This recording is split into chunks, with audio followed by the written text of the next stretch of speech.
পার্বতী, আজ তুমি অনেক দূরে।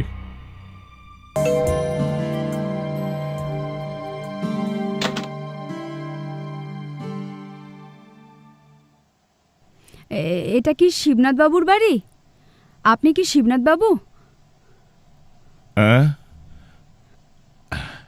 আপনি? ক্ষমা করবেন, সাত সকালে আপনাকে বিরক্ত করতে চলে এলাম। না মানে আপনাকে কে পাঠিয়েছে? এক মিনিট, এটা দেখুন, অনুপবাবু আমাকে পাঠিয়েছেন। ও অনুপ? হ্যাঁ হ্যাঁ, আমি অবশ্য অনুপকে বলেছিলাম। আসলে আমার ঘরের কাজকর্ম দেখাশোনার জন্য একজনকে আমার খুব দরকার ছিল।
কি ব্যাপার, ঘরের দরজাটা মনে হয় দিতে ভুলে গেছে।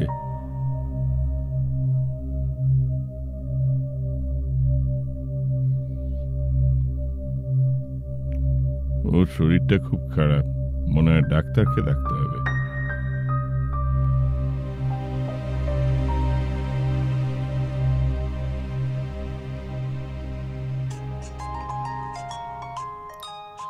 শিবনাথ বাবু? হ্যালো। হ্যালো, হ্যাঁ ডাক্তার চক্রবর্তী? হ্যাঁ বলছি। হ্যাঁ আমি শিবনাথ বলছি। আমার বাড়িতে একবার কাইন্ডলি আসতে পারবেন? কেন, আপনার কোনো?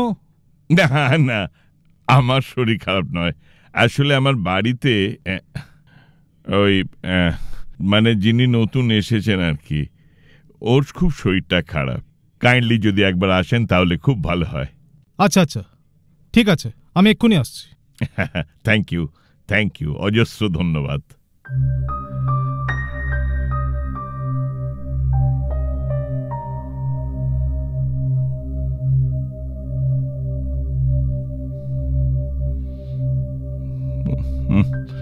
মেয়েটার এতটা জ্বর, খুব টেনশন হচ্ছে, কখন যে ডাক্তার আসবে, এখন আমি কি করব?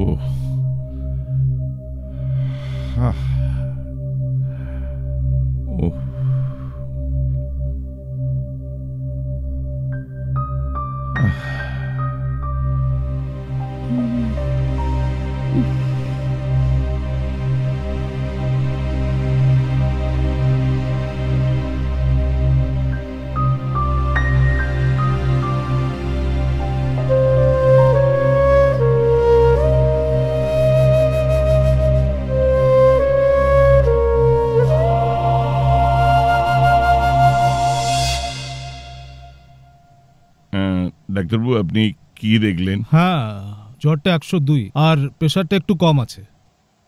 আচ্ছা, না আমি বলছিলাম তেমন কোনো ইমার্জেন্সি কিছু যদি হয়। আসলে আমি তো একা মানুষ। বুঝতে পেরেছি, আপনি কিছু চিন্তা করবেন না, আমি ওষুধ দিয়েছি, রাতের মধ্যেই জ্বর কমে যাবে। আর জ্বর যদি একটু বাড়ে তাহলে মাথায় একটু জলপুটি দেবেন, আর খুব অসুবিধা হলে আমায় একটা ফোন করবেন, ঠিক আছে? ওহো, থ্যাংক ইউ। এক মিনিট। আপনার ফিসটা। ঠিক আছে, অনেক ধন্যবাদ।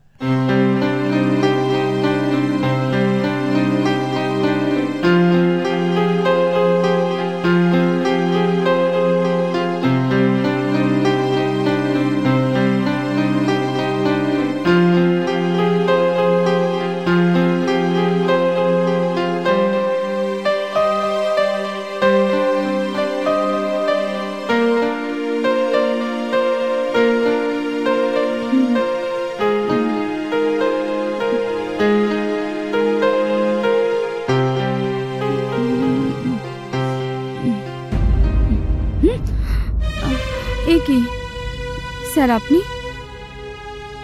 আপনি রাতে ঘুমাননি?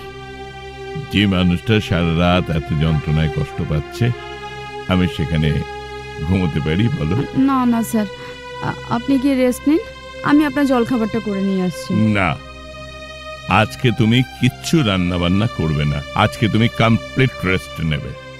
আমি তোমার জন্য রেঁধে তোমায় খাওয়াবো, কেমন? আচ্ছা স্যার। রাইট? তুমি শো, হ্যাঁ শো, টেক রেস্ট। ঠিক আছে স্যার। আমি আসি, তোমার খাবার বানিয়ে নিয়ে আসি। আচ্ছা স্যার।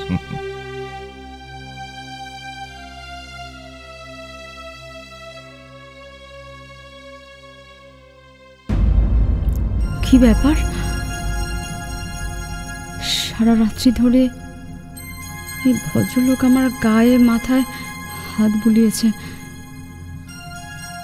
আচ্ছা, সত্যি কি উনি স্নেহ থেকে করছিলেন, নাকি আমি ওর আশ্রয় প্রার্থী বলে সুযোগ নিচ্ছে?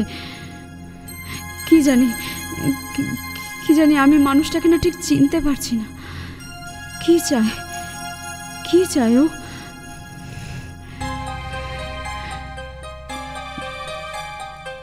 আমার কি আর এখানে থাকা উচিত?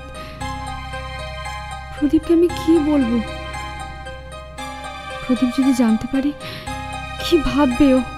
ছি ছি ছি ছি, খুব খারাপ লাগছে।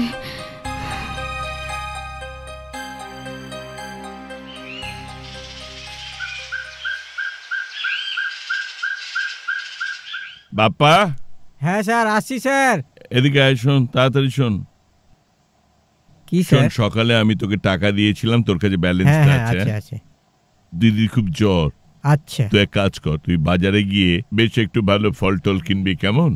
আর তার সঙ্গে একটা কমপ্লান নিয়ে আসবি। আচ্ছা স্যার। স্যার, আপনার ইংরেজি কাগজটা। হ্যাঁ, দাও দাও।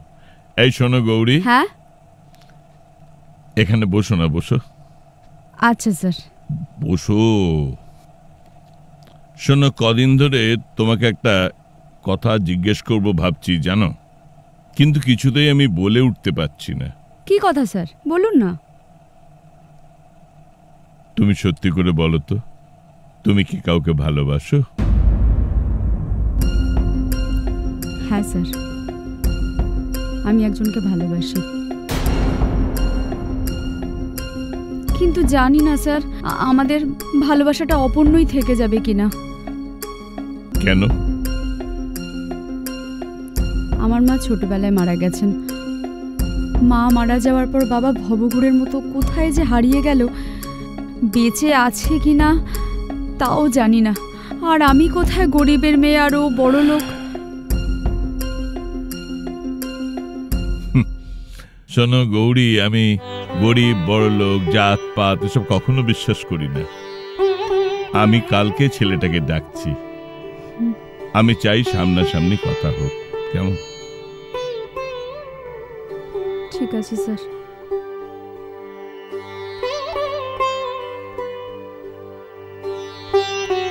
এই বিশ্ব সংসারে মেয়েরাই জানে একমাত্র মানুষকে ভালোবাসতে। কি ব্যাপার প্রদীপ? হ্যাঁ, এত নার্ভাস লাগছে কেন? কই না তো। গুড। তুমি আমাকে একটা সত্যি কথা বলবে? হ্যাঁ স্যার। গৌরীকে তুমি ভালোবাসো? হ্যাঁ স্যার, বাসি। আচ্ছা, ভালোবাসাটা কি পাপ? না, একদম না। দেখো, এই যে তুমি বলছো ওকে ভালোবাসো, ওর মা বাবার মত নিয়েছো, মানে তোমার মা বাবার মত নিয়েছো? আসলে স্যার, আমার পরিবার এই বিয়েতে রাজি। থেমে গেলে কেন? রাজি নয় এই তো? Don't get nervous. আমি তোমার মা বাবাকে রাজি করাবো।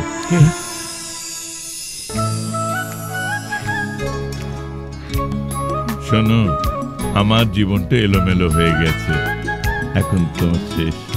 তোমাদের জীবনটা নতুন করে শুরু হোক, আমি তো সেটা চাই। Thank you sir.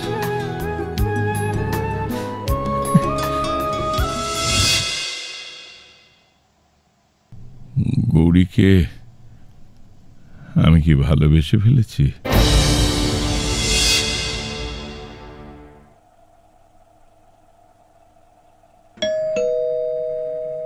ওই মনে হয় স্যার এলো। আপনি? আমি শিবনাথ বাবুর উকিল। আচ্ছা,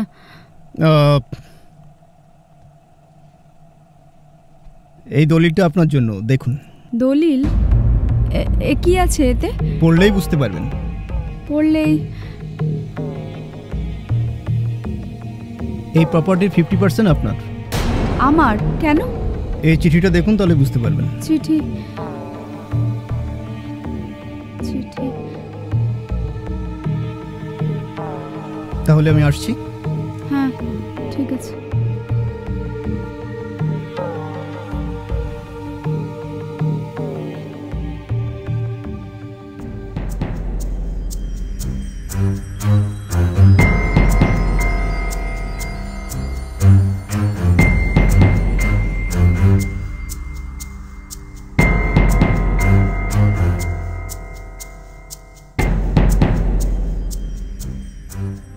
গৌরী, আমি তোমার ভালোবাসার কাছে হেরে গেলাম। আমি চাই না তুমি একজন বৃদ্ধ তরুণী ভার্যা হয়ে জীবনের চরম সুখ থেকে নিজেকে বঞ্চিত করো। অন্তত আমার জন্য নিজের জীবনটা তুমি শেষ করে দিও না। তাই আমি চলে গেলাম। তোমাদের বিয়ের সমস্ত ব্যবস্থা আমি করে রেখেছি, আর এই উইলে লেখা আছে আমার সমস্ত সম্পত্তির অর্ধেক তোমার নামে দিয়ে গেলাম, আর অর্ধেক আনন্দ আশ্রম নামে একটি অনাথ আশ্রমকে আমি দান করে দিয়ে গেলাম। আশা করি এবার তোমাদের মধ্যে ধনী ও গরিবের ব্যবধানটা মুছে যাবে। আমি দূর থেকে তোমাদের আশীর্বাদ করব, তোমরা দুজনে বিবাহিত জীবনে সুখী হও। জানো গৌরী, একটা বয়সে মজা করে পার্বতীকে আমি বলতাম শেষ বয়সটা আমরা বুড়ো বুড়ি পাহাড়ে গিয়ে দিন কাটাবো। আজ পার্বতীর স্মৃতি নিয়ে আমি একাই চলে গেলাম। আমার শোবার ঘরের ড্রেসিং টেবিলের ডান দিকের ওপরের দেরাজ খুললে দেখবে তাকে পাবে। একবার দেখে নিও।